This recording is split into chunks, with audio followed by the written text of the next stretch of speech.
বসত করে নব রত্নের ঘরে সুখ হলো না বসত করে নব রত্নের ঘরে সুখ হলো না বসত করে নব রত্নের ঘরে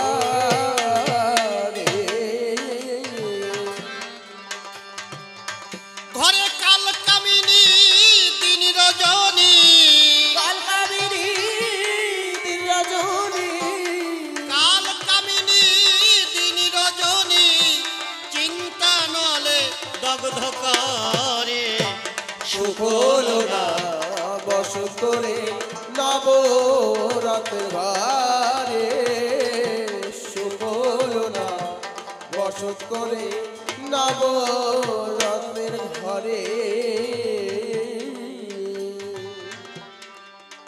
আর তিন গুরু ঐক্য হয়ে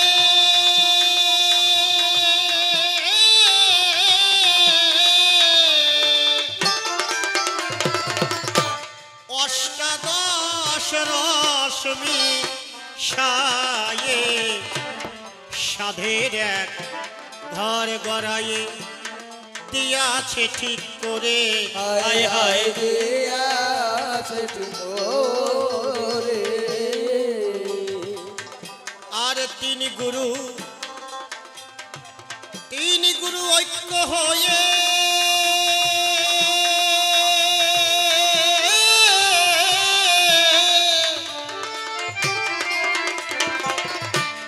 অষ্টাদশ রশ্মি সায়ে সাধের এক ঘর গড়াইয়ে দিয়াছে ঠিক করে হায় হায় দিয়াছে ঠিক করে ও তার দুই খুঁটির পর পাইলাম সারা দুই খুঁটির পর পাইলাম সারা দুই খুঁটির পর পাইলাম সারা তিন গুণেতে বন্ধন করে সুখ হলো না বসত করে নব রত্নের ঘরে সুখ হলো না বসত করে নব রত্নের ঘরে আর শ্রী গুরুর অপার কীর্তি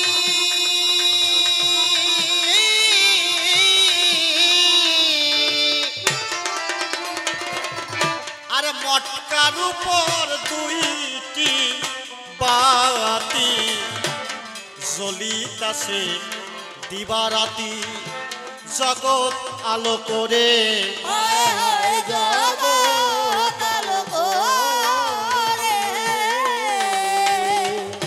সাড়ে 24 চন্দ্রে বন্দে বন্দে 24 চন্দ্র বন্ধ বন্দে সাড়ে 24 চন্দ্রে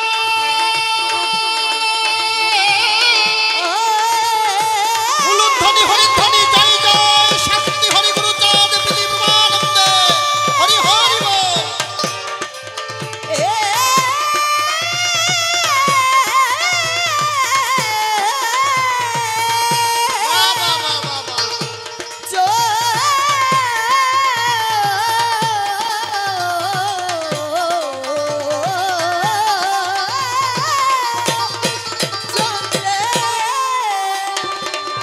সাড়ে 24 চন্দ্রে বন্দে বন্দে 24 চন্দ্রে বন্দে বন্দে আর 24 চন্দ্রে বন্দে বন্দে রয়েছে ঘরের ভিতরে সুখ হলো না বসত করে নব রত্নের ঘরে সুখ হলো না বসত করে নব রত্নের ঘরে আর বাম দক্ষিণে রবি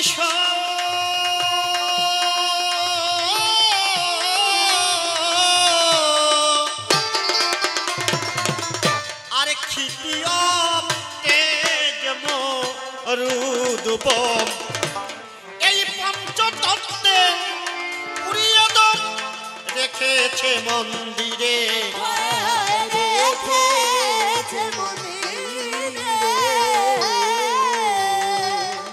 এর আগম নিগম জানলে পরে এর আগম নিগম জানলে পরে আব্রহ্মভেদ করতে পারে বসতরে নবরত্ন ঘরে সুকলনা বসতরে নবরত্ন ঘরে আর শ্রী গুরু যত্ন করে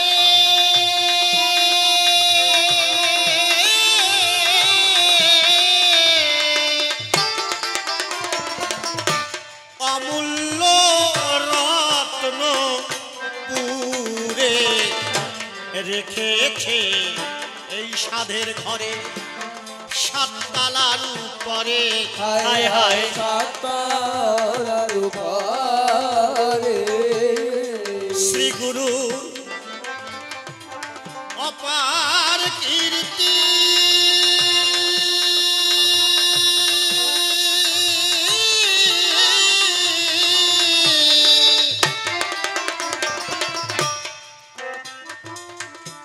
ও মামা সামনে যেতে তুই মা বসো তোমরা বসো আমি যে গানখানি গাইছি প্রেমিক কবি ভাবুক কবি প্রেমের শিরোমণি মতুয়া ধর্ম দর্শনের একজন অন্যতম ভক্ত শ্রীমত অশ্বিনী গোসাই কারণ মতুয়া অনুষ্ঠান সর্বপ্রথম শ্রী শ্রী হরিসঙ্গীত গান দিয়ে শুরু করলাম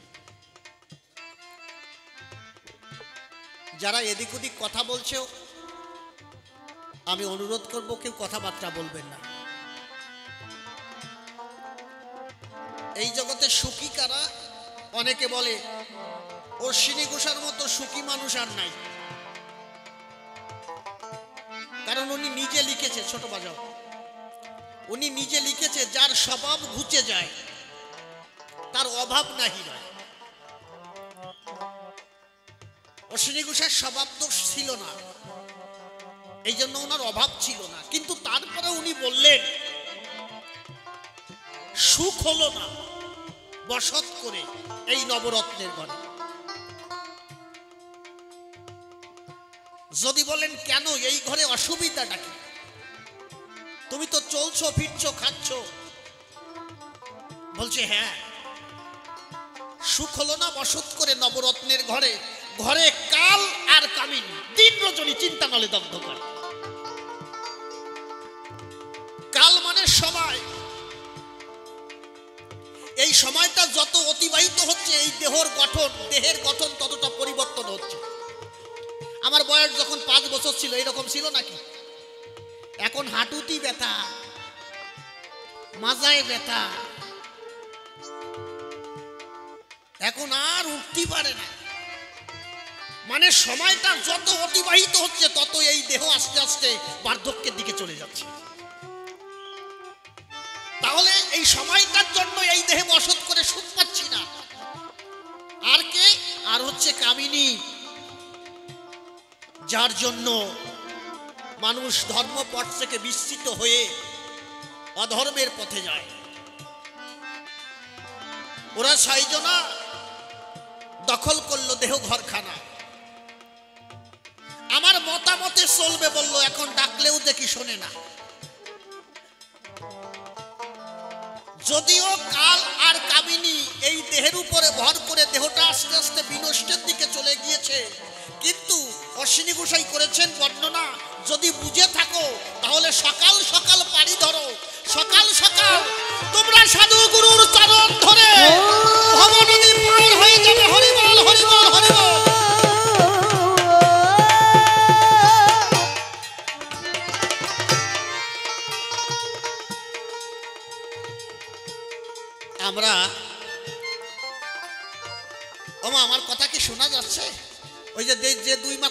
সামনে। আমার কথা শোনা যাচ্ছে? আমার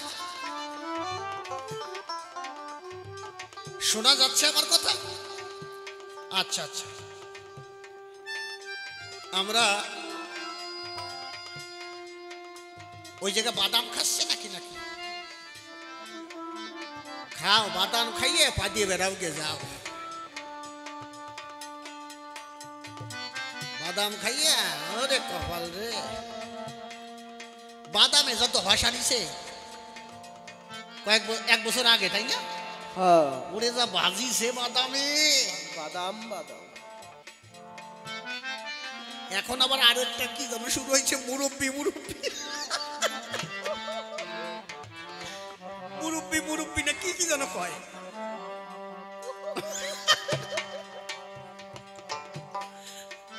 ওরে মুরব্বি, আপনারা একটু শান্ত হয়ে থাকবেন। কবি গান শুনতে গেলে একটু শান্ত হয়ে না থাকলে আপনারা বুঝতে পারবেন না। কেননা আমরা মরণশীল, জন্মিলে একদিন সবার মৃত্যু আছে। তা মৃত্যুকালে আমরা কি নিয়ে যাব তার কাছে? বিজয়বাবু লিখেছিল, 16 আনা তফিল নিয়ে করিলাম কারবার, জমাই শূন্য খরচ বেশি হইতেছে বারবার, আমার হিসাবের ভুল নাই সারিবার, দেখেছি মিলাইয়া ওরে আমার জীবন জীবন নদীর নাইয়া রে। এজন্য শ্রী গোসাই তার ভাবের সুরে গাইলেন, শ্রী গুরু যত্ন করে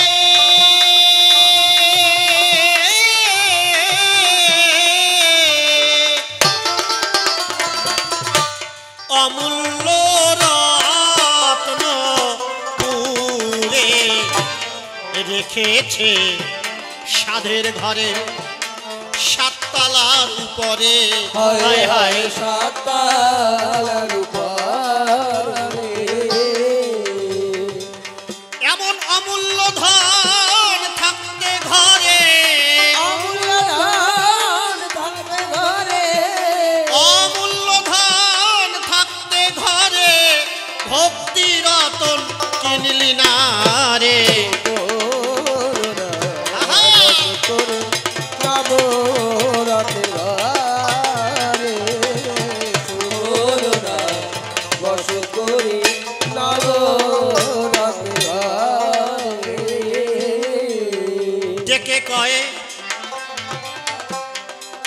ডেকে কয়ে মহানন্দ,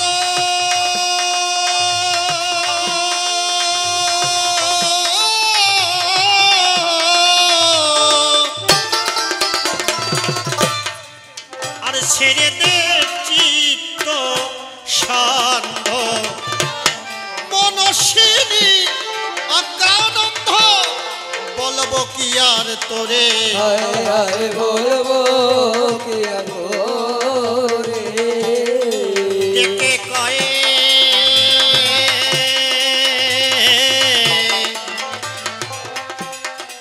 ডেকে কয়ে মহানন্দ,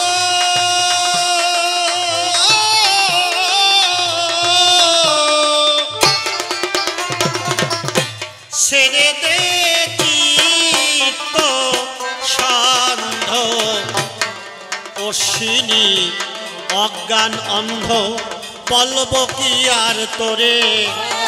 বলবো কি আর তোরে? আমার হরিচাঁদেই ঘরের মালে, হরিচাঁদের ঘরের মালিক, আমার হরিচাঁদেই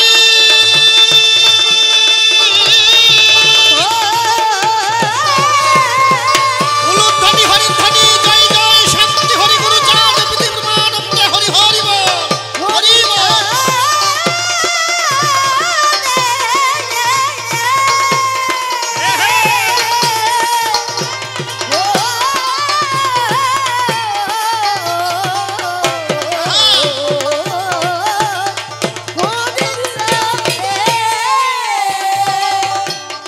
হরিচাঁদেই ঘরের মালিক,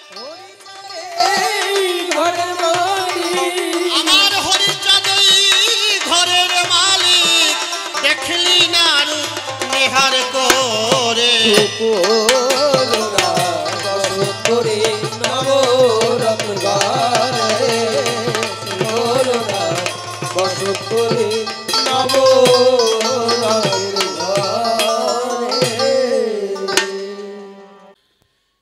জয় জয় জগবন্ধু, তুমি তো দীনজনার বন্ধু, মোর পার করিতে কাব্যৌ সিন্ধু হাল ধরো নিজের হাতে। আমি তোমার অজ্ঞ ছেলে অভাজন বলে মোরে দিও না ফেলে, রেখো তোমার শরৎ তলে তোমারই করুণাতে। প্রভু তোমার কৃপা হলে দেখি পাথর ভাসে সাগর জলে, আবার বোবালকেও কথা বলে দেখি পঙ্গু লঙ্ঘায় গিরি। প্রভু তোমার শক্তি বলে এই জীব শক্তি পায়, এই ভূমণ্ডলে সর্বত্রই তোমার খেলা চলে, দেখি বিশ্ব জগৎ ভরি। তাই কোথায় মোর বিশ্বপতি, নস্কর মোর দুর্মতি, ফুটাইয়ে কাব্য গীতি যুগাও মুখের বলি। প্রভু তুমি আর থেকো না দূরে, এসো আমার হৃদয় পুরে, ভাষাও তোমার গানের সুরে, তাইতে পুনঃ পুনঃ ওই চরণ তলে আমি দিলাম অঞ্জলি। নমামি মা কুণ্ডলিনী সজ্ঞা হতে বহুদামী সর্ব অগ্রে গণনায় প্রধানা। প্রথম নেমে ধরার কক্ষে ওমা ঠাই পেলেম তোমাদের বক্ষে, জীবন অন্ত হবে কিন্তু আমার সেজ বিছানা। তারপরে মাতা পিতা যুগলে বসায় হৃদ কমলে, ভক্তি অর্ঘ্য পদে করি দান। কবি শিশির সরকারের সুশিক্ষার ফলে গাহি কাব্য গীতি এই বহি তলে, সে আমার গুরু জ্ঞানে নমামি মহান। নামটি আমার গণপতি সরকার, এ নামের আর নাই দরকার, কাল্পনিক নাম একটা করিব ধারণ। কবি গান করতে গেলে আমি বলি সভাস্থলে একটা নামের পরে করতে হয় অবতরণ। তাই গণপতি সরকার নামটি ছেড়ে আমি কাল্পনিক একটা ভূমিকা নাম ধরে কিছু কথা বলবো, আসরে আপনারা শুনবেন জ্ঞানীজন। আমি একজন সাধারণ চাষি হয়ে দাঁড়াবো এই সবার পাশে, আপনারাও বসে বসে সেই কথা করিবেন শ্রবণ। আমি বিধান চাষি হয়ে সভাতে দাঁড়াই, একদম সাধারণ চাষি। আমি চাষবাস খুব ভালোবাসি, আমি চাষবাস করে খাই সর্বক্ষণ। কিন্তু কি বলবো, আপনাদিকের ধারে বসে শোনেন নারী নরে। তৎকালীন সময়ের ভিতরে আমি দীক্ষা নেবার তরে আমাকে অনেকে করলো বর্ণনা, দীক্ষা নিতে হলে তোমার বৃন্দাবন না গেলে হবে না। কারণ জগতে মানুষ যারা রয় সংসার ধর্ম ছেড়ে তারা বৃন্দাবনে যায়, বৃন্দাবনে গিয়ে রাধা কৃষ্ণের কৃপা পেয়ে সেই জায়গা থেকে দীক্ষা মন্ত্র গ্রহণ করে তারপরে ফিরে আসে আলয়। আমি মনে ভাবলাম তাহলে এই জায়গায় থেকে আর দরকার নাই। আমি ধীরে ধীরে বৃন্দাবনে করিলাম গমন। বৃন্দাবনে যাবার পরে আমাকে সর্বপ্রথম একটা মালা দিয়েছে করে, একটা মালার মানে নামের মালা। বৈষ্ণবরা মালা নেয় না, নামের মালা। এই মালা করেছে আমাকে অর্পণ। কারণ সর্বপ্রথম যদি কেউ নাম করতে চায়, সর্বপ্রথম আমাদের সনাতন ধর্মের ভিতরে এই মালা প্রদান করা হয়। কেননা হরে কৃষ্ণ কৃষ্ণ কৃষ্ণ হরে হরে, হরে রাম রাম রাম হরে হরে, এই 16 নাম 32 অক্ষর যদি জপ করতে হয়, আমি দিয়ে যাই তার সত্য পরিচয়। প্রথম স্টেপ হচ্ছে মালায় 108টা যে পুঁথি রয়, ওইটা গুনে গুনে 108 বার ঘুরে একবার করে আসতে হয়। আমার গুরুদেব সর্বপ্রথম আমাকে মালা দেয়। কি বলবো, আপনার দিকের ধারে যখন আমার কাছে মালা দিল, আমার গুরুদেব বলছে তুমি এইটা মাঝে মাঝে সময় পেলে জপ করো। কিন্তু জপ করতে করতে যখন পরিপূর্ণভাবে, তখন আর মালার প্রয়োজন হবে না, তখন হৃদয়খানা তোমার একবার মালা হয়ে যাবে। আমাকে ডাক দিয়ে করেছে বর্ণনা, বাবা তুমি আমার কথা নিও, তুমি এখন বৃন্দাবনে থেকো না, তুমি দেশ বিদেশে ঘুরে ঘুরে এই 16 নাম 32 অক্ষর অর্থাৎ মহানাম তুমি জগতে বিতরণ করো। আমার কথাগুলো বোঝা যাচ্ছে? আচ্ছা আচ্ছা। এই পাশে, এই মন্দিরের এই পাশে কথা কয় কারা? চুপ করে থাকো, কেউ কথাবার্তা বলে না। কবিদের মুখ মোটে ভালো না, তারপরে কি বলতে কি বলে ফেলবে না। বারবার মা বলতেছি, মাসিটি মোটে নামাইয়ে না, বুঝলে? মাসিটি নামালি আমার বাপের যে কি হবে না তা মোটে বলা যাবে না। চুপ করে থাকিবেন সবাই। আমার প্রশ্নপত্র আগে সবার বোঝা চাই। আমি একজন কৃষ্ণ ভক্ত, আমার নাম হচ্ছে বিধান চাষা, আমি চাষবাস করে খাই।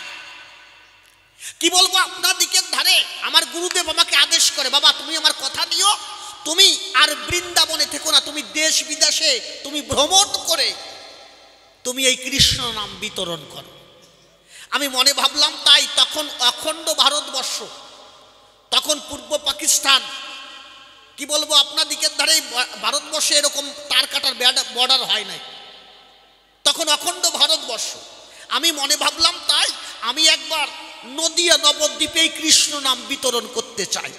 ধীরে ধীরে নদিয়া নবদ্বীপের ভিতরে যখন যাই আমি দেখতে পাই ওখানে সবাই কৃষ্ণ নাম করে সর্বক্ষণ। কিন্তু আমি মনে ভাবলাম তাই যে জায়গা কৃষ্ণ নাম মোটেই করে নাই আমি সেই জায়গায় যে এই নাম করিব বিতরণ, যে জায়গা মোটেও করে না। কোথায়? আমি পূর্ব পাকিস্তানে যাব, অর্থাৎ এখন বর্তমান যেটাকে বাংলাদেশ কয়। আমি বিধান চাষা ধীরে ধীরে করিলাম গমন। কি বলবো আপনার দিকের ধারে বসে শুনে নারী নড়ে।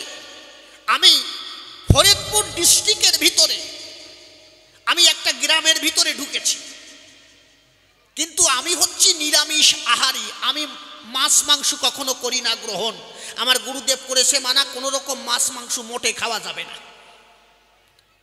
আমি ধীরে ধীরে একটা গ্রামে করিলাম গমন। সেই গ্রামে যাবার পরে দেখতে পাই একটা বুড়িমা উঠান ঝাড়ু দিচ্ছে। আমি তার সামনে গিয়ে দাঁড়ালাম। তখন উঠানে দাঁড়ানোর পরে আমাকে জিজ্ঞেস করে যে বাবা কোন জায়গার থেকে এসেছো? আমি বললাম আমি বৃন্দাবন থেকে এসেছি। আমাকে দেখার পরে ওই বুড়ি ডাক দিয়ে বলছে বাবা আমার বাড়িতে একটু বসা যাবে? আমি বললাম হ্যাঁ বসা যাবে। আমি যখন বাড়িতে বসেছি আমি বলেছি মায়ের কাছাকাছি, মা তুমি আমার কথা নেবে, অনেক দূর থেকে এসেছি কিনা, আমাকে কিছু কি খেতে দেবে? বলছে হ্যাঁ রান্না করা আছে। বলছে না না আমি তোমার রান্না খাই না, আমি নিজে রান্না করে খাবো। আমি তখন ওই বুড়ি আলাদা হাঁড়ি কড়াই ছিল আমার কাছে দিল, আমি ওইতে রন্ধন করে আমি গোবিন্দ সেবা দিয়ে আমি একটু আহার করেছি রে ভাই। আহার করার পরে ওই যে গুরুদেব যে নামের মালা দিয়েছিল আমার করে, আমি ওইটা ধরে হরে কৃষ্ণ কৃষ্ণ কৃষ্ণ হরে হরে, হরে রাম রাম রাম হরে হরে, এই কেবল জপ করতে বসবো। এর ভিতর দেখি এই পাশের বাড়িতে ধুমধারেক্কা বাড়ি শুরু হয়ে গেছে। মানে এত বড় বিকট আওয়াজ আসতেছে, আমি ভাবছি পাশের বাড়ি হয়তো বা মারামারি লাগছে, বিরাট ভাবে মারামারি হচ্ছে। আমি তখন ওই বুড়িমাকে করলাম বর্ণনা, ও বুড়িমা বলো দেখি আমার গোচরে এই পাশের থেকে এত বিকট শব্দ আসে কোন প্রকারে? ওই পাশের বাড়ি কি হচ্ছে অনুক্ষণ? আমি জানতে চাই তোমার গোচরে সেখানে কি মানে হিন্দু মুসলমানরা ওরা কি মারামারি করে? আমাকে ডাক দিয়ে করে বর্ণনা, ওখানে মারামারি হচ্ছে না, ওখানে অনেক মানুষে করেছে মহোৎসবের আয়োজন। মহোৎসবের আয়োজন করে ওখানে মতুরা এসে ডঙ্কা কাশি নিশান নিয়ে ওরা কীর্তন করে। কিন্তু ডঙ্কা কাশি নিশান কাকে কয় তখন আমি জানি না মহাশয়। ডঙ্কা কাকে বলে, নিশান কাকে বলে, কাশি কাকে বলে? আমি করলাম বর্ণনা, নিজের চোখে না দেখলে হবে না। আমি ধীরে ধীরে পাশের বাড়ি করিলাম গমন। সেখানে যাবার পরে মশাই দেখি কি ওরে বাবা রে, নারী পুরুষ একত্তরে এইরকম জয়ডাঙ্কা নেছে, এইরকম মুগুর নেছে, বুঝলি? মুগুর দিয়ে যাই বাড়ি দিয়ে ওরে শব্দ। আর যে যে যেভাবে পাচ্ছে সে একবার উপর দিক লাভ দিচ্ছে, একবার বুট হইয়ে পড়তিছে, কেউ শীত হইয়ে পড়তিছে। আমি করলাম বর্ণনা, এইরকম মহোৎসব বা সাধনা আগে পরে দেখি না। এরা কিসের সাধনা করে? আমাকে করে বর্ণনা, এরা হরিচাঁদ ঠাকুর, শ্রীধাম উরাকান্দি হরিচাঁদ ঠাকুর, পূর্ণব্রহ্ম হরিচাঁদ ঠাকুর কলিযুগের বাজারে এসেছে, এরা হরিচাঁদ ঠাকুরের সাধনা করে। আমি মনে ভাবলাম তাই, যে ঠাকুরের সাধনা করুক না কেন আমার তাতে দুঃখ নাই, তাতে সাধন ভজনের একটা সিস্টেম আছে না? এরা কি শাস্ত্রগ্রন্থ পড়ে না নাকি? এইভাবে ভগবান পাওয়া যায়? একটা গানে লিখেছিল, আপনারা পড়ে দেখবেন, বাংলাদেশের একজন, তোরা এত লাফাস কেন রে, তোরা এত লাফাস কেন, যদি লাফাইয়া ভগবান মিলতো আগে ভাইতো ব্যাং, আগে ব্যাঙে ভাইতো। আমার কাছে বলেন দেখি, একজন যদি MBBS পরীক্ষা দেয়, পরীক্ষা দেওয়ার সময় যখন পরীক্ষা দেবে ওই পরীক্ষার পাশাপাশি যদি আরো 10টা ছেলে যদি গুতি করে, ও বই ভর্তি পারবে? বাবা পারবে নাকি? তাই কর, পারবে না। তার মানে কি? শ্রীমৎ অশ্বিনী গোসাই করেছেন বর্ণনা, হরিনাম কিভাবে করতে হবে মতুয়াদের নাই জানা। কিভাবে? হরিনাম বলরে একান্তে, একান্তে মানে একা একা নাম করো, আর একে গুডিক না হলি হবে না। ওরে মশাই, সে নাম করো, একজনের ঘাড়ের পর লাফাই পড়তেছে, একজন বুট হইয়ে পড়তেছে। এইভাবে কোনোদিন ভগবানকে পাওয়া যায় না। ভগবানকে পেতে হলে আমি বলি সবার স্থলে যদি একা একা নির্জনে সাধনায় না যায়, সাধনায় না গেলে ভগবান পাওয়া, হরিচান গুরুচান যার কথা বলোকে পাওয়া সম্ভব না। আমাকে ডাক দিয়ে করে বর্ণনা মতুয়াদের এইরকমই ভজন। আমি বললাম এইরকম উচ্ছৃঙ্খল ভজনে কখনো ভগবান দর্শন হয় না। কি বলবো আপনার দিকের ধারে? আমি বললাম এই ভগবান কোথা থেকে এসেছে? বলছে ফরিদপুরের ভিতরে উরাকান্দির গায়ে। আমি বলছি এই উরাকান্দির যে ধর্ম, ভালো কোনো ব্যক্তি জানাশোনা ব্যক্তি আছে বলো দেখি, আমি তার কাছে জানতে চাই। তখন আমাকে বলে তুমি চলে যাও দুর্গাপুরের গায়ে। দুর্গাপুরে আছে শ্রী শ্রী হরিবাস সরকার, হরিচাঁদ ঠাকুরের একজন পরম ভক্ত, গুরুচাঁদ ঠাকুরের একজন পরম ভক্ত। তার কাছে গেলে পরে মতুয়া ধর্ম সম্পর্কে জানতে পারবে বিচারে। তুমি আগে যাও তার কাছে। আমি ওখান থেকে দুর্গাপুরে করিলাম গমন। সেখানে যাবার পরে দেখি সরকার মশাই আছে বারেন্দার পরে। আমি গিয়ে প্রণাম করলাম, অর্পণ। আমি বললাম হরে কৃষ্ণ, আর ওই গোসাই কয় হরি বল। আমি বললাম যে এই যে তো ঝামেলা বাঁধাচ্ছে, সে যা হোক। আমি বললাম গোসার কাছে, গোসাই আমি এই দেশে আসার পরে একটা দল দেখলাম, কি মতুয়ার দল কয়, ডঙ্কা কাশে নিশান নিয়ে এরা হরিনাম করে, কিন্তু এই সাধন ভজন তো আমার জানা নাই। বলো দেখি আমার গোচরে এই ঠাকুরের সাধন ভজন জানতে গেলে কি কোন পুস্তক পড়িলে এই সাধন ভজন জানা যাবে? হরিবাস সরকার ডাক দিয়ে কয়, আমার গুরুদেব তারক গোসাই যিনি কলম ধরে লিখেছেন শ্রী শ্রী হরিলীলামৃত, এই হরিলীলামৃত পড়লে পরে জানতে পারবে মতুয়া ধর্ম কাকে বলে। তুমি এই ধর্ম তখন পাবে পরিচয়। আমি এই কথা শোনার পরে আমি বললাম আছে গ্রন্থ আপনার কাছে, দেন দেখি আমার করে, আমি দেখতে চাই। আমার হাতে একখানা লীলামৃত দিল। আমি ওই লীলামৃতখানা নিয়ে ওই হরিবাস সরকারের বাড়িতে বসে বসে আমি লীলামৃত করতেছি অধ্যয়ন। এই মতুয়া ধর্ম কোথা থেকে এলো আপনাদের কাছে বলা ভালো, আমি ছোট্ট করে একটু করতে চাই বর্ণন। এই হরিচাঁদ ঠাকুর যেদিন দাসেদের বাড়ি মহোৎসব করতে যায়, সেখানে এসেছিল 3 জন ব্রাহ্মণ, মিথ্যা কথা নয়। তখন ব্রাহ্মণদের একটা মানে প্রচন্ড চাপ ছিল, উচ্চবর্ণের একটা চাপ ছিল। যখন 3 জন ব্রাহ্মণ আসে, দেখে অনেক ভক্তরা মিলে আর ওই যে হরিচাঁদ ঠাকুর মাঝখানে বসে রয়। তখন 3 জন ঢুকেছে, ঢুকার সঙ্গে সঙ্গে এখন সামনের জন ভাবতিছে এ হচ্ছে নিচু জাতের ভগবান হরিচাঁদ, নিচু জাত। আমরা হচ্ছি উচ্চ জাত, আমরা ব্রাহ্মণ, আমরা উঁচু জাত হয়ে নিচু জাতের পায়ে প্রণাম করব না। কিন্তু যখন ভিতরে ঢুকে গেছে, এখন তো প্রণাম না করেও পারা যাচ্ছে না। আচ্ছা, যদি 10 জন মুরব্বীর ভিতরে মানে মুরব্বীরা গোল হয়ে বসে আছে, সেই জায়গায় যদি 2টো ছেলে ঢোকে, একজন যদি প্রণাম করে, তাহলে আর কয়জনের ক্ষতি হয় না? মানে এমন একটা কায়দায় পড়ে গেছে। প্রথম ব্রাহ্মণ মনে মনে চিন্তা করে আমি কি প্রণাম করব নিচু জাতের ভগবানের চরণ পরে? ঠিক আছে, যখন ঢুকেই পড়ি সেটা দিয়ে দিই। তখন হরিচাঁদ ঠাকুরকে প্রণাম করেছে অর্পণ। দ্বিতীয় যে ব্রাহ্মণ ছিল মনে মনে ভাবতে লাগলো, সামনেরটা যখন দেশে তাহলে আমি বসে রয়েছি কেন, আমিও করি অর্পণ। মাঝখানে যে ব্রাহ্মণ ছিল সেও প্রণাম করলো, কিন্তু শেষে যেটা ওই দিয়ে প্রণাম করে না, ওটা খামি মারিছে, ওটা প্রণাম করবে না। ও করে বর্ণনা আমি এই নিচু জাতের ভগবান রে প্রণাম করব না। কিন্তু হরিচাঁদ ঠাকুরের ভক্তরা যারা ছিল তারা ডাক দিয়ে বলল, এই ঠাকুর দেখিলে প্রণামিতে হয়, প্রণাম কর। বলছে না আমি নিচু জাতের ভগবান রে প্রণাম করব না। দেখবেন লীলামৃতে লেখা আছে গ্রীবা, গ্রীবা মানে ঘাটি, মানে একজন মতুয়া ভক্ত উঠে গিটি ধরিয়া, বুঝলি, গিটি ধরে জোর করে প্রণাম করেছে। প্রণাম করবি না, জোর করে যখন প্রণাম করায় তখন ব্রাহ্মণ সমাজের অপমান হয়। গ্রামের লোকজন ডাক দিয়ে কয় আমাদের কুলপুরোহিত ব্রাহ্মণ যারা আমাদের আমাদের পূজা পার্বণ করে, আমাদের বাবা এবং মা শ্রদ্ধা অনুষ্ঠান করে বাবাকে স্বর্গে পাঠায়, মাকে স্বর্গে পাঠায়। সমস্ত পূজা পার্বণ যে ব্রাহ্মণকে করে সেই ব্রাহ্মণের গ্রীবা অর্থাৎ গিটি ধরে এই হরিচাঁদ ঠাকুরের দলে যারা অপমান করে এদের আজ থেকে গ্রাম থেকে আলাদা করে দাও। সেই দিন থেকে হরিচাঁদ ঠাকুরের দলে যারা ছিল তাদের আলাদা করে দিল। তখন হরিচাঁদ ঠাকুর বলেছিল আজ থেকে এদের আলাদা করে দিলে এরা হরিনাম করে, তাহলে আজ থেকে এরা ভিন্ন সম্প্রদায় মতুয়া খান। এই মতুয়া ধর্মের সৃষ্টি হলো। আমার প্রশ্ন কিন্তু এই জায়গায় না, আমি প্রথম প্রশ্ন তোমার কাছে করতে চাই দান।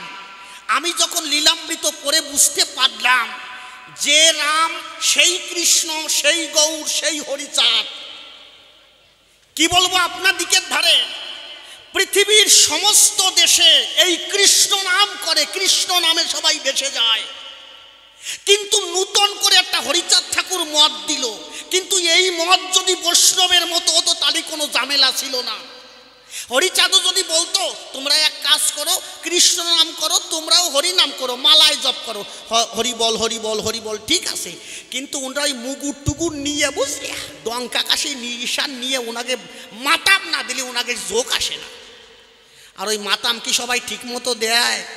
এক বুড়ি মাতাম দিচ্ছে বুঝলি, আরে মানে সবাই হাত তুলে মাতাম দিচ্ছে, ওই বুড়ি মাথায় হাত দিয়ে মুড়ায় মুড়ায় নাম করতেছে হরি বল হরি বল। এখন ভাবতেছি যে এই বুড়ি এইরকম ভাবে নাম করে কেন? সবাই মাথা বাহু একজন ছিল, তারপরে একজন ছিল কলিতে গৌর হরি। আমার গৌরাঙ্গ মহাপ্রভু কলিযুগে এসেছে। আমি জানতে চাই তোমার গোচরে মহাপ্রভু যে ধর্ম দিল, কি ধর্ম মহাপ্রভু দিল আপনারা জানেন জ্ঞানীজনী, মিথ্যা কথা নয়। কি ধর্ম দিলেন? উনি দিলেন মানব ধর্ম, উনি দিলেন বৈষ্ণব ধর্ম। মহাপ্রভুর প্রেম যেভাবে ছুটেছিল মিথ্যা কথা নয়। মহাপ্রভু যে প্রেম সবাই ভেসে গেল, নদিয়া নবদ্বীপ উড়িষ্যা মালখানগিরি সব জায়গায় ভেসে গেল। কিন্তু আমি জানতে চাই তোমার কাছে মহাপ্রভু কলিযুগের বাজারে ভগবান বলে বিবেচিত হলো, কিন্তু পরবর্তীতে হরিচাঁদ ঠাকুর পুনর্বারে এই কলিযুগে আসতে হলো কেন? কেনই বা মতুয়া ধর্ম দিল? খুলে বলো, সভা তোলো, এইটাই আমি তোমার কাছে জানতে চাই। এই গ্রামে প্রধান আরেকটা আছে, আরেকটা দিয়ে কি খেসখেসি বাঁধাবে নাকি? হ্যাঁ আমার কথাগুলো বুঝতে পারিস? গ্রামে প্রধান একটা আছে, আরেকটা প্রধানের দরকারটা কি? আমাদের কলিযুগে ভগবান মহাপ্রভু, এর উপরে আর কারো দরকার নাই। কিন্তু হরিচাঁদ ঠাকুর আবার এসে কি ধর্ম দিয়েছে? উচ্ছৃঙ্খল একটা ধর্ম মনে হয়। এরা উচ্ছৃঙ্খল ভাবে নাম করে। আমি বলি আপনাদিকের কাছে আমি এইটা বুঝতে পারি নাই কখন, তাই একজন বৈষ্ণব হয়ে তোমার কাছে প্রশ্ন করলাম অর্পণ, তুমি আমার কথা নিয়ে সুন্দরভাবে জবাব দিও যে হরিচাঁদ ঠাকুর মহাপ্রভু থাকা সত্ত্বেও হরিচাঁদ ঠাকুর কেন আসতে হলো কলিযুগের বাজারে, এইটা তুমি করিও বর্ণন। আমার বুঝতে পারছেন? উনি বসবেন না, ও গোসাই বসবে কিনা তা আমি জানি না। আগে প্রশ্নগুলো ভালো করে বুঝবা, তারপরে জবাব দিবা। কি বলবো আপনার দিকের ধারে, আপনাদের এই যে তোমার এই বারাসাতের থেকে একটা বাস, বারাসাত থেকে একটা বাস বহরমপুরে যায়। অনেক বাস আসে না, এক্সপ্রেস বাস আসে না, বহরমপুরে যায়। তাই কলকাতায় এই নীলরতন হসপিটালে এক বুড়ি ডাক্তার দেখাতে আছে। ডাক্তার দেখাতে আইছে, ওখান থেকে বাসে উঠার পরে কন্ট্রাক্টরে ডাক দিয়ে করেছে বর্ণনা, শোনো কন্ট্রাক্টর, তুমি আমার কথা নিও, অশোকনগর আসলে তুমি আমার একটু বলো, মানে অশোকনগর যখন আসবে তখন আমার একটু বলবা। কি বলবো আপনার দিকের ধারে? তখন ওই শিয়ালদা থেকে বাসে উঠে, বারাসাত থেকে বাসে উঠেছে। বারাসাত থেকে যখন বাসে উঠেছিল, এখন গাড়ি যেই চলিছে 1 মিনিট ওর সঙ্গে সঙ্গে ওই বুড়ি কয় অশোকনগর আইছে নাকি। এখন ওই কন্ট্রাক্টর কছে এই বুড়ি চুপ করে থাক, চুপ করে থাক, এই অশোকনগর আসলি তোরে নামাই দিবা। আবার 1 মিনিট যেই চলিছে আবার করছে অশোকনগর আইছে নাকি। এখন এই কন্ট্রাক্টরের রাগ, ওই চুপ কর, তোরে বললাম না অশোকনগর আসলি নামাই দেবানি, এতবার কয় নাকি কি। এখন বুড়ি একটু চুপ করে রয়েছে। মিনিট 5 পরে আবার জিজ্ঞেস করেছে। এখন যেই জিজ্ঞেস করেছে মানে এবার তো ওই কন্ট্রাক্টর সেতিছে, তারপরে ওই যাত্রী যারা ছিল ওরাও বিরক্ত হয়ে গেছে, ওরাই বুড়িরই করছে, এই বুড়ি এইটা ধরি এই জায়গা নামাতো, এই বুড়ি যদি কোনো কথা কইস আমরা তোরে নামাই দেবো অশোকনগর, চুপ করে থাক, আর কোনো কথা কবি না, তোরে কি না নামাই যাবো নাকি? বুড়ি ওই যাত্রীদের দাবরে বুড়ি আর চুপচাপ করে বসে রয়েছে, যা আর কিছু কব না। কিন্তু যাত্রী তো শুধু মানে এক জায়গায় নামে না, যাত্রী ওঠে নামে ওঠে নামে, তাই না, উঠে নামে। তা ওই উঠতিছে নামতিছে ওই বাস মোটামুটি ওই ওই মানে এই অশোকনগর সারাইয়া চলে গেছে বগুলা, কৃষ্ণনগর চলে গেছে, এই বুড়িরই নামাই নাই হয় রে বাবা রে। কিন্তু কয়েকজন দেয় কি সেই বুড়িরই নামানোই নাই অশোকনগর। ওই কটা করছে এই বাস থামা, বহরমপুরের বাস, এক্সপ্রেস বাস, ওই মানে যাত্রীদের দাবরে বাস থামাইছে, কি হয়েছে? এখন কন্ট্রাক্টরে কইছে বুড়িরই নামাইছিস, কন্ট্রাক্টরও মাথায় হাত দিয়েছে, সভ্য না, সেই বুড়িরই তো নামানো হয় নাই। এখন কছে কইয়ে দেখ বুড়িরই দেবে এনে দেইস কেনে তোরে। এখন কছে এই বাস ফিরোয়া। ওই কৃষ্ণনগরের থেকে ওই যাত্রীদের গুতুয়ায় ওই বাস এক্সপ্রেস বাস ফিরোইছে, বুড়িরই অশোকনগর নামাবি তারপরে তোর বাস যাবে। ওরে ভাই রে ভাই, বাস কৃষ্ণনগর এই জায়গা, ওই জায়গাতে বাস ফিরোইছে ওই বুড়িরই নামানির জন্য না। মানে ওই বাস আসিয়েই অশোকনগর যেই আইছে, আসিয়ে করছে এই বুড়ি, কন্ট্রাক্টর করছে এ বুড়ি নাম, কোন জায়গা? কয় অশোকনগর। কছে কেন আমি নামবো কেন? কছে নামবি না তুই? কছে আমি ডাক্তার দেখাতে গেছিলাম নীলরতন হাসপাতালে, ডাক্তারবাবু কইছে তুমি ওই বারাসাতের থেকে যখন গাড়িতে উঠবা বাসে উঠবা তুমি অশোকনগর যাইয়ে এই ওষুধটা খাবো। আমি লো ওষুধ খাওয়ার জন্য তোরে কইছে, এ আমি নামার জন্য কইছি নাকি? কয় কি নামার জন্য কষ নাই? কছে আমি তোরে বলিছি যে আমি নামবো, আমি কইছি তুই অশোকনগর আসলে আমার একটু বলবি, আমি লো এখন ওষুধ খাবো, দে জল দে। এই জন্য চরণ ধরে করি মানা, কথা না বুঝে উল্টো পাল্টা কথা মোটে বলবা না। এই ধর্ম আজ পর্যন্ত জীবনে দেখি নাই। সত্য যুগে ধর্ম দেখেছি, ত্রেতা যুগে দেখেছি, দাপার যুগে দেখেছি, কলিযুগে মহাপ্রভুর ধর্ম দেখেছি, কিন্তু এইরকম একসাথে ডাঙ্কা কাশি নিশান নিয়ে একসাথে লাপালাপি ঝাপাঝাপি এগুলো জীবনে দেখি নাই। কেনই বা হরিচাঁদ ঠাকুর এই ধর্ম দিল? আসরের ভিতরে খুলে বলো, এইটাই প্রথম প্রশ্ন আমি তোমার কাছে জানতে চাই। এই প্রথম প্রশ্ন করলাম তাকে, আপনারা শুনলেন নারী নড়ে। এবার দ্বিতীয় প্রশ্নের করি আয়োজন। কি বলবো আপনাদিকের দ্বারে, হরিচাঁদ ঠাকুর যখন এই জগতে এসেছে উনি একটা তিনটে জিনিস দিয়েছে। কি কি? ডঙ্কা, কাশি, নিশান, সিংহা, চারটা জিনিস দিয়েছে। ডঙ্কা, কাশি, নিশান, সিংহা। কিন্তু এর ভিতরে প্রধান হচ্ছে হরিনামের হচ্ছে ডঙ্কা, এরপরে হচ্ছে নিশান। এই যে নিশান দেওয়া আছে দেখছো, এই যে হরিচাঁদ ঠাকুরের যারা ভক্ত নিশান দিয়েছে, এই নিশান কি? এই নিশান হচ্ছে লাল নিশান। এই লাল নিশান মানে কি? লাল নিশান মানে রেড সিগন্যাল। রেড সিগন্যাল কি ভালো না খারাপ?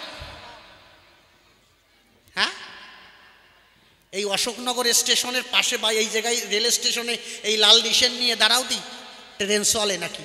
ড্রাইভার ভাববে যে বিপদ সংকেত, সামনে যাওয়া যাবে না। আচ্ছা, এই নিশান নিয়ে যদি হরিচাঁদ ঠাকুরের সামনে দাঁড়ায় তাহলে হরিচাঁদ ঠাকুর কি করবে? তোমরা কও, কি করবে হরিচাঁদ ঠাকুর? তার মানে হরিচাঁদ ঠাকুর ভাববে যে বিপদ সংকেত, সামনে আর যাওয়া যাবে না। আমি চরণ ধরে করি মানা, লাল নিশান যদি সামনে থাকে আমার মনে হয় হরিচাঁদ ঠাকুর কখনো আসবে না। হরিচাঁদ ঠাকুর ভাববে যে এই জায়গায় ব্রেক কষতে হবে, সামনে আর যাওয়া যাবে না, বিপদ।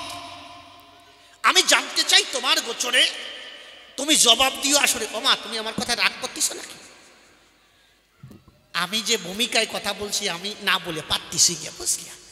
এরপরে গোসাই যখন আসবে না তখন ভালো ভালো জবাব দেবে না, শুনবা। কি বলবো আপনাদিকে ধারে বসে শোনেন নারী নড়ে। আমি জানতে চাই তোমার গোচরে হরিচাঁদ ঠাকুর যে জগতে এসেছে আমি দেখেছি, একমাত্র চারটি জিনিস কি? নিশান, ডঙ্কা, কাশি, শিঙা। এই চারটি যখন একত্রে কীর্তন করে তখন ওদের হরিবল ফোটে, মানে হরিবল মুখে অধরে নেয়, এর আগে কিন্তু নেয় না কখন। কিন্তু কি বলবো, আপনার দিকের ধারে বসে শোনেন নারী নরে, আমাদের কিন্তু এইভাবে কীর্তনের নাই সাধন ভজন। আমরা কি করি? আমরা মালায় জপ করি, হরে কৃষ্ণ কৃষ্ণ কৃষ্ণ হরে হরে, হরে রাম রাম রাম হরে হরে। আমি বলি আপনার দিকের গোচরে কিন্তু এই যে ডঙ্কা, কাশি, নিশান, শিঙা, এই যে চারটি বস্তু আছে যেটা দিয়েছে মতুয় ধর্মের পাশে, আর এই চারটি জিনিস কি কারণে দিল, এই চারটি জিনিস দিয়ে কিভাবে সাধন ভজন হয় তুমি খুলে বলো কাব্য সবাই, এইটাই তোমার কাছে আমি জানতে চাই। ডঙ্কা দিয়ে কি সাধন ভজন হবে? নিশান দিয়ে কি হবে? শিঙা দিয়ে কি হবে? তুমি খুলে বলো আমার কাছে। এই চারটি জিনিস হরিচাঁদ ঠাকুর হরি নামের ভিতরে, অর্থাৎ এই যে নামের বাদ্যযন্ত্র, এইটা কেন দিয়েছে, এতে কি সাধন ভজন হয় জীবে, এইটাই আমি তোমার কাছে জানতে চাই। এই দুইখানা প্রশ্ন করলাম, তাকে আপনারা শুনলেন নারী নরে। এবার তৃতীয় প্রশ্নের করি আয়োজন। তৃতীয় প্রশ্ন করি, আপনারা শুনবেন নরনারী। হরিচাঁদ ঠাকুরের পুত্র গুরুচাঁদ ঠাকুর যিনি, তাকে মতুয়রা বলে কি বলে? কি বলে? পতিত পাবন। পতিত পাবন শ্রী শ্রী গুরুচাঁদ ঠাকুর। কি বলবো আপনার দিকের ধারে পতিত পাবন বলে গুরুচাঁদ ঠাকুরকে এই মতুয়রা যারা, কিন্তু অন্য কেউ বলে না, শুধু মতুয়রাই বলে। আমি জানতে চাই তোমার গোচরে গুরুচাঁদ ঠাকুর পতিতের জন্য কি এমন কাজ করেছিল, আমার কাছে খুলে বলো, এইটাই আমি তোমার কাছে জানতে চাই। এই তিনখানা প্রশ্ন করলাম দান, আপনারা শুনলেন জ্ঞানবান। আর ওই প্রশ্ন টশ্ন দেব না নাকি? আর গল্প টল্প বলার দরকার নাই নাকি মা? থাক নাকি? হ্যাঁ, ওই মা করছে বলেন, আমি কি না বলে যাবো নাকি? তুমি ভাবছো নাকি? হ্যাঁ, আমি তো দেখলাম তোমাদের গরজ কেমন, কিন্তু গল্প বলবো না, একটা সত্য কথা বলি, একটা সত্য ঘটনা। আমরা গত বছর গিয়েছিলাম মালখানগিরিতে গান গাইতে। আমাদের হঠাৎ করে বায়না এলো মালখানগিরি যাবার জন্য, ওরা ফ্লাইটের টিকিট করে দিল। আমার গুরুদেব ডাক দিয়ে কয়, ফ্লাইটে যেতে হবে, মানে প্লেনে যেতে হবে। সত্যি আমি জীবনে কোনো দিন প্লেনে উঠি নাই, ওই প্রথম উঠেছি। আমার মনে মনে ভাব জাগলো, জীবনে প্লেনে উঠি নাই, প্লেনে উঠে গান গাইতে যাব, এর থেকে সুখ আছে নাকি?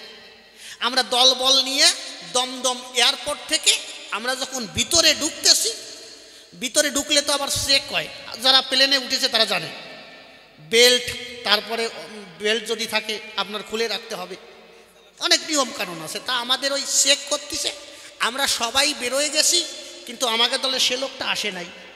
ওই বেহালা বাজায়, বেহালা বাজায় ওই লোক বাদিয়ে পড়িছে, ওই লোকরে আটকায় রাখিছে।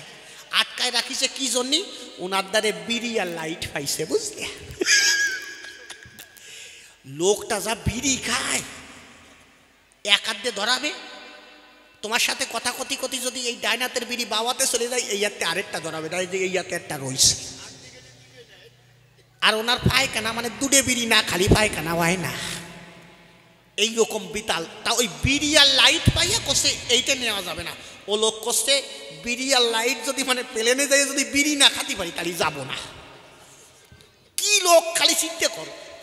আমারে ডাক দেশে, সরকার মশাই, কি ব্যাপার? আমি বললাম, হে আদমি মেরা হে, এ মেরা আদমি।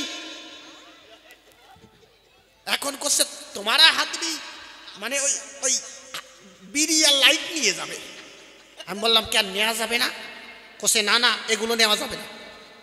আমি কাকারে বললাম, কাকা তো এই থাক, আমাকে 1 ঘন্টা 45 মিনিটের ফ্লাইট, তো 1 ঘন্টা 45 মিনিট পরেই নামিয়েই তোমার বিড়ি লাইট কিনে দেবো।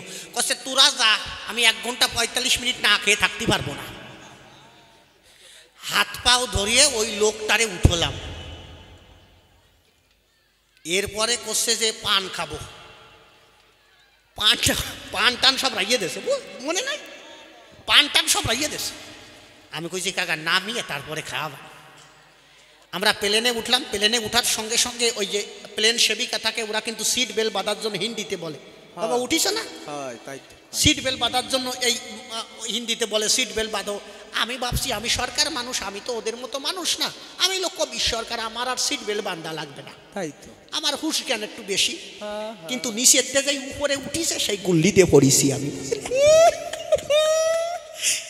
যেই গুল্লিতে পড়িছি ওই বিটি এসে উঠইছে, উঠে কছে তুমি সিট বেল্ট বাঁধো নাই? আমি কইছি না, আমি তো মুস্তানি দেহাতে গেছিলাম। কছে এটা মুস্তানি দেহানির জায়গা না।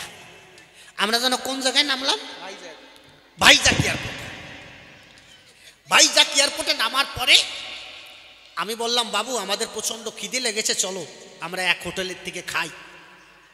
তখন সুন্দর একটা হোটেল দেখে ঢুকেছি, ঢুকার পরে দেখতে পাই সেখানে একটা মহিলা রয়, আর মহিলার সম্ভবত মেয়ে হবে 10 বছর বয়স, আর কেউ নাই। তখন আমরা যে বললাম মা দাও, খাতি দাও, কি আছে ভাত টাত যা আছে দাও। তা ওরা 2 মাই পুতি কি কি যেন বীর বীর করে কয়। আমরা ঢোকার সঙ্গে সঙ্গে আমরা 8 জন মানুষ 8খানা প্লেটে সুন্দর করে ভাত সাজিয়ে আমাকে দিয়েছে। এখন আর কিছু দিচ্ছে না, এখন ভাবছি যে এখন দেবে দেবে ভাব, তা দাঁড়ায় রয়েছে, দেয় না। আমি বললাম মা আর কিছু দিবা না? আমাদের কথা শুনে ওরা বুঝতে পেরেছে এরা বাঙালি, এটা হলো বাংলা ভাষা, কিছুটা বুঝতে পেরেছে। কিন্তু সমস্যা হচ্ছে কি ওই দোকানের মালিক নাই, ওটা হচ্ছে মালিকের স্ত্রী আর মালিকের মেয়ে। মালিক যেন কোথায় গেছে, আমরা ঢোকার একটু আগে বেরোয় গেছে। তা ওই মালিকের বউ বুঝতে পারলাম ওই জায়গা হচ্ছে তেলেগু ভাষা। তেলেগু ভাষা জানো কেউ? ওরে ভাষা রে, ওরা 2 মাই পুতি যখন কথা বলছে তখন আমরা বুঝতে পারছি এরা তেলেগু ভাষা করছে। ওরা বাংলাও বোঝে না, হিন্দিও বোঝে না, শুধু তেলেগু ভাষা বোঝে। এখন তেলেগু ভাষা ওরা যা বলতেছে নেনু নান্নু পাট্টা রাট্টা, মানে তেলেগু না খালি গু, আমি বুঝতে পারলাম বিতাল। আমি ভাবলাম আজকে খাওয়া দাওয়া হয়ে গেছে। আমি বললাম মা আর কিছু দিবা না, যা আছে দেও। ও মহিলাই একটা হিন্দি জানে, বুঝতে পারলাম কথায়, সেইটা হচ্ছে বাংলায় বলে আমি বুঝতে পারছি না, হিন্দিতে বলে পাতা নেই, মানে পাতা নেই, আমি বুঝতে পারছি না। তা আমাকে দাঁড়িয়ে এসে করছে, আমি বললাম মা আর কিছু দিবা না, খালি বাদ দিয়ে শীত করে ফেলাই তৈছ।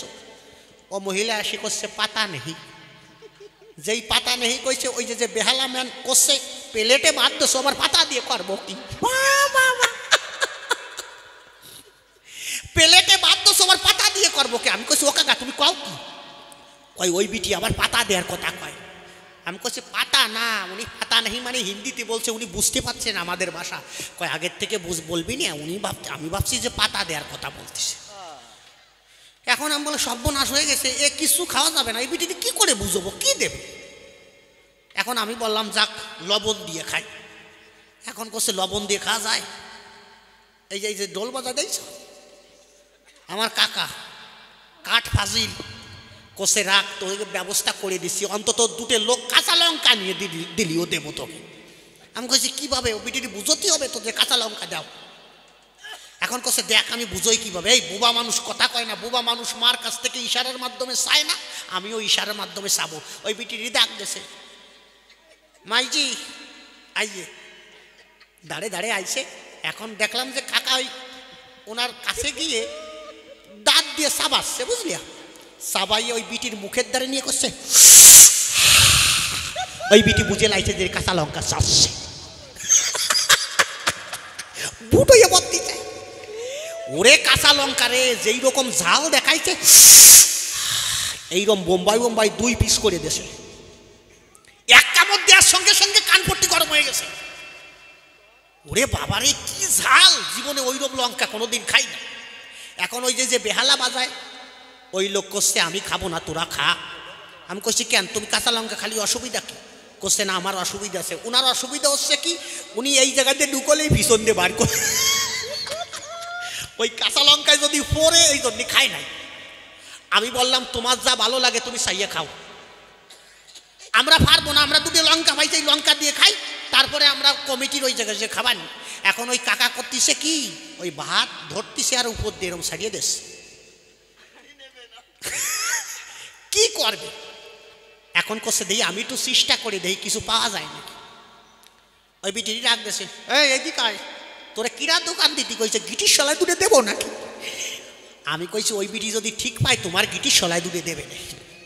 এখন ওই বিটিটি করছে, এই দাঁড়ে দাঁড়ে আইছে, তোরা ডিম টিম রান্ধিস না নাকি?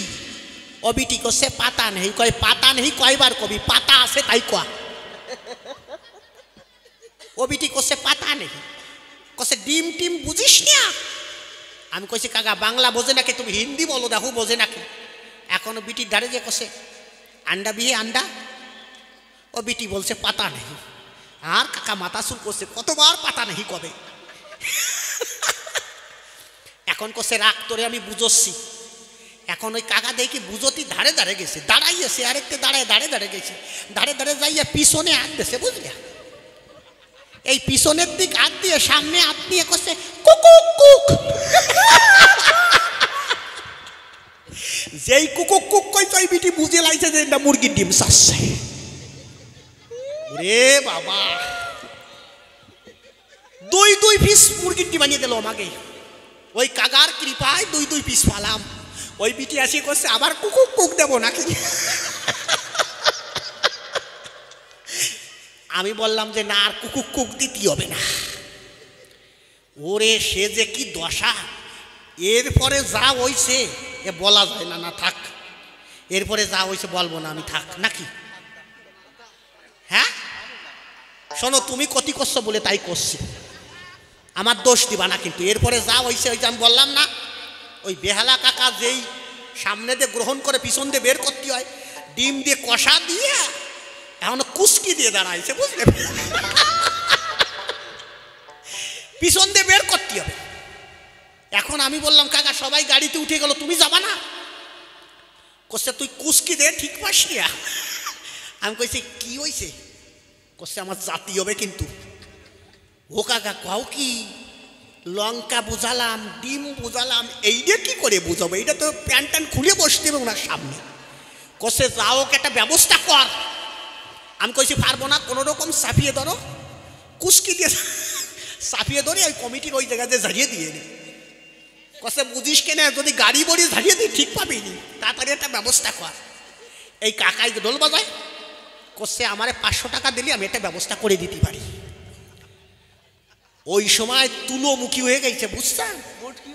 হ্যাঁ পর্বে পর্বে অবস্থায় এমন এমন একটা কায়দা, ওই জায়গায় যদি মুটকি থাকতো নয় পেশায় কি ফাজিল। কয় 500 টাকা, কয় 500 কেন 1000 দেবো, ব্যবস্থা কর। ওই বিটির একটু বুঝবো কোন জায়গায় যাবো। আরে শহর এলাকায় কি আগান বাগান নাকি জানি সানে চলিয়ে যাবে?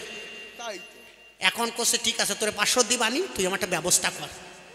ওই যে আমাকে যে পটে, বোতলের পটে খাইতে দিছিল জল, আমার কাছে বলছে তোর কাছে পেন আছে, কলম? আমি বললাম হ্যাঁ আছে। কাকার কাছে দিলাম, ওই মুটকিটে খুলে তারপর দেখলাম যে ওই সিপির উপরে, বুঝলা, কলম দিয়ে একটু ফুটরে গেছে। ফুটরে দিয়ে ওই বিটিটি ডাক দিয়েছে এইদিকে আসো। ওই বিটি যেই দাঁড়ে দাঁড়ে আইছে, বোতলটা নিয়ে এই জায়গা নিয়ে চাপ দিয়ে এরকম গুল্লি দিয়েছে। যেই গুল্লি দিয়েছে ওই বিটি বুঝে লাইছে যে এটা বাইরে যাবে। ওরে কায়দা রে, সে যে কি কায়দা, এই কায়দা সেই দিন যদি না জানতাম রে ভাই, এই ফাজিলদের জন্য গিয়ে হয়েছে। ওই বিটি কষ্ট বুঝে লাইছে তোমরা এই পথে ওই দিক যাও।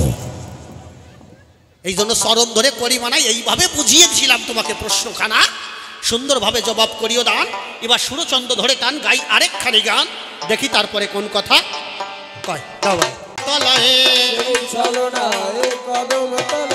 আর সেই সালনায় কদম তলায় কৃষ্ণ আসে রে। এখন সেই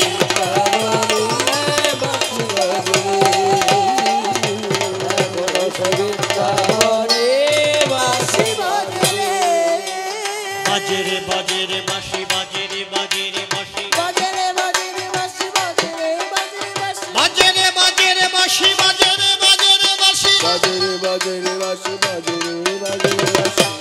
এখনো সেই রাধা রানী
শিরোমণি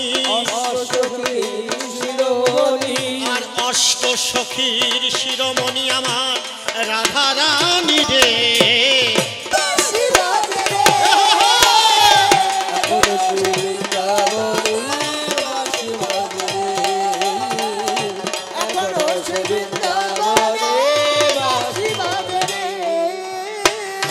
বাজে রে বাঁশি বাজে রে বাঁশি বাজে রে বাঁশি বাজে রে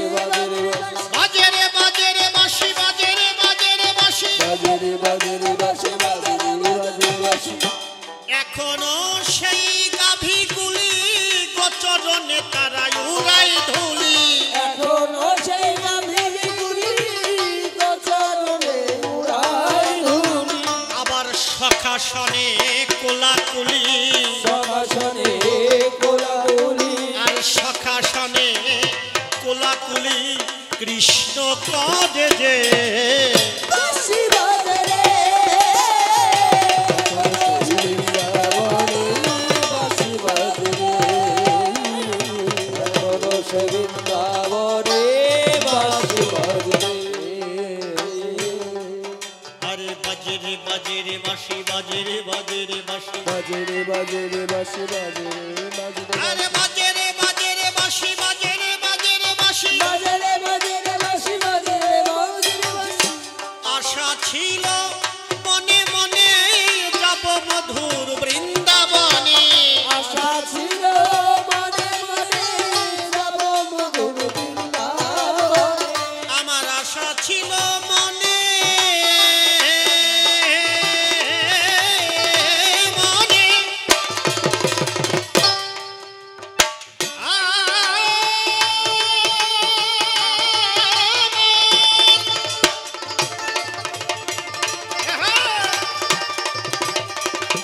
ভালো রে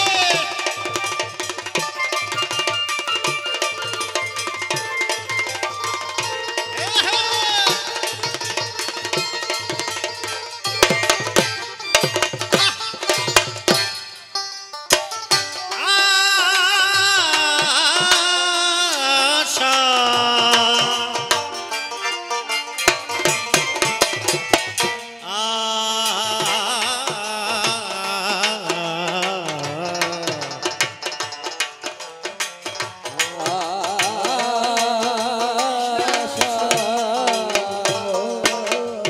আশা ছিল মনে মনে যাব মধু বৃন্দাবনে।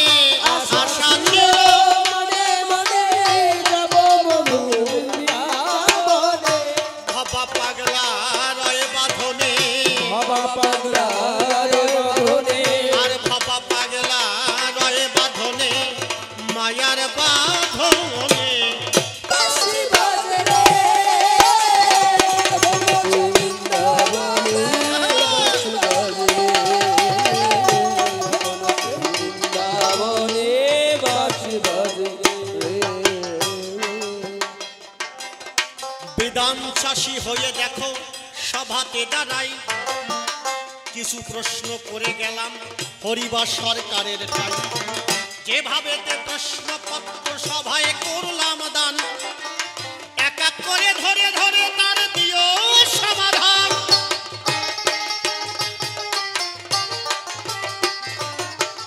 আমি একজন বৈষ্ণব ভক্ত মিথ্যা কথা নয় 16 নাম 32 অক্ষর করি সব সময়। বৃন্দাবনে যাবার পরে আমার গুরুদেব কয় এই নাম চতুর্দিকে তোমার বিলানো ভালো হয়। আমি নাম বিলানোর তরে আমি করেছি গমন। তখন কৃষ্ণ নাম জগতে করিতে অর্পণ। হরিবল হরিবল হরিবল হরিবল। পূর্ব পাকিস্তানে যখন আমি সেখানে যাই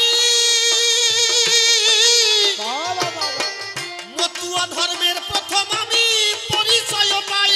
ও পরিচয় পাই ও পরিচয় পাই।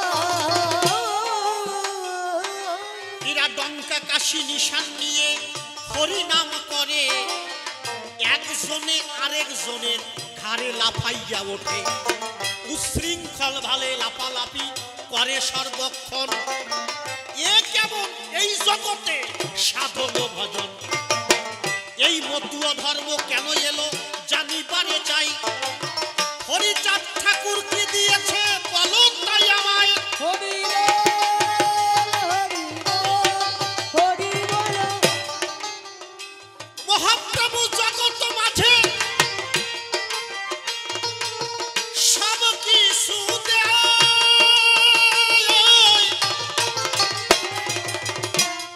তোমার হরিচাঁদ ঠাকুর কি দিল বলো তাই আমায়। ও বলা গায় আমায়, ও বলা গায় আমায়। এই প্রথম প্রশ্ন করলাম আমি, আমার কথা নিও। একটু ভালোবাসে সবাই এসে তাহার জবাব দিও। দ্বিতীয় প্রশ্ন তোমায় আমি করে গেলাম দান। এই ডঙ্কা কাশি নিশান সিঙ্গার কি আছে প্রয়োজন? যখন নাম করতে যায় মতুয়ারা হরি নাম করে। এই ডঙ্কা কাশি নিশানের কি মাহাত্ম্য বিচারে? বাবা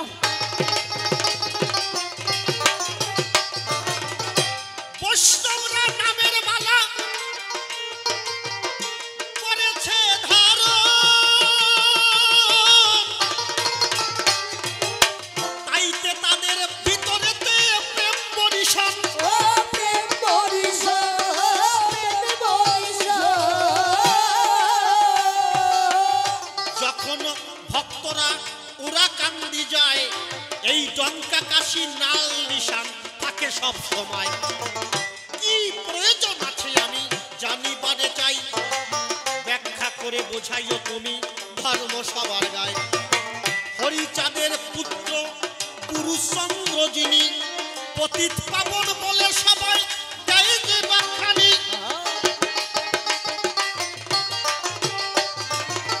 নিষ্পেষিত নির্যাতিত মানুষ যারা রয়, কি অবদান হরিগুরু চাঁদের বলো তাই আমায়। কি অবদান জগৎ মাঝে তারা রেখে গেল, ব্যাখ্যা করে সবার মাঝে খুলে বলা ভালো। এই তিনখানা প্রশ্ন করলাম আমার কথা নিও। ভালোভাবে আসলে এসে একটু বোঝাইয়া দিও। প্রথমবারে বেশি কথাই আমি বলবো না, বলবো না, ছেড়ে দিয়ে যাবো আমার এই কাব্য আলোচনা। এরপরে হরিবার সরকার সভাতে আসিবে, তাহার ভাবের কথাগুলি তুলিয়া ধরিবে। দেখি এসে কোন ভাবে সে কোন কোন কথা কয়, কোন ভাবে এসে দেয় তার ভাবের পরিচয়। যাক, তবে বেশি বলে কোনো দরকার নাই, আমার মতো ভাবি কানে শেষ করিতে চাই। এরপরে সাধু মশাই সভাতে আসিবে, তাহার ভাবের কথা তুলিয়া ধরিবে। দেখি এসে কোন ভাবে কোন কথা কয়, কোন ভাবে এসে দেয় তার ভাবের পরিচয়। তবে আর বেশি কথা বলবো না, বলবো না, ছেড়ে দিয়ে যাবো আমার কাব্য আলোচনা। এদিকে তো আছেন যারা ভক্তগণ, বন্দনা করি এই সবার চরণ ভক্তি আমার মার্জনা করে রেখে দেবেন আপনাদের চরণের করে। অন্য ভিন্ন কামনা নাই, সাধুজন অরিজিনাল আমি কাটাই। এই পর্যন্ত আমার ভাব সাঙ্গ হলো। প্রেমানন্দে ভক্ত বৃন্দে সবাই হরি হরি বল।